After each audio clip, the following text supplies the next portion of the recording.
The Super Bowl is quickly approaching, so why not have a Super Bowl of stocks?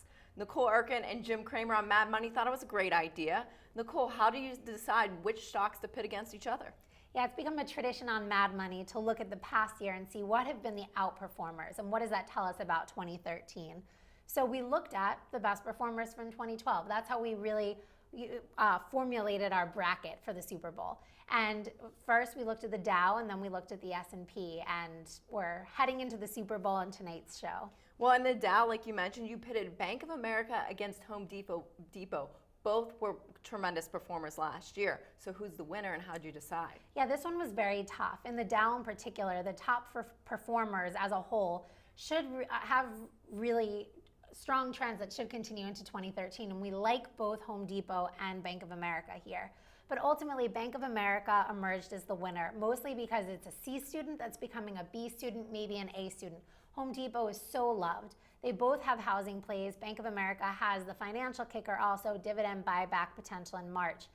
That was our winner, even though we still do like Home Depot here as well. Well, you mentioned the housing play. So in the S&P, you pitted Pulte and Home Builder against telecom company Sprint Nextel. So who wins this battle? Yeah, this is another tough one. Both do still have upside.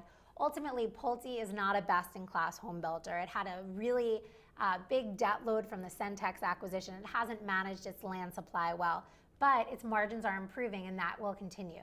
Sprint, on the other hand, was a speculative win of 2012. People thought, you know, this one is just down and out. AT&T and Verizon are totally going to squash it. But now it has the investment from SoftBank. It's likely going to be acquiring Clearwire.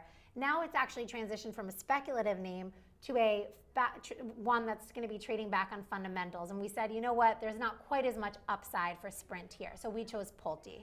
So who do you think ends up in the Super Bowl of stocks? Well, that's something we'll be revealing tonight on Mad Money, Bank of America versus Pulte. Obviously, again, we like both of these names here. They have some similar drivers, but obviously different industries. You'll have to check out Mad Money to see which one we end up choosing. Well, we will. We'll tune into Mad Money tonight. And in the meantime, for the Inside Scoop, you should follow Nicole on Twitter. Her handle is @Nicole Erkin.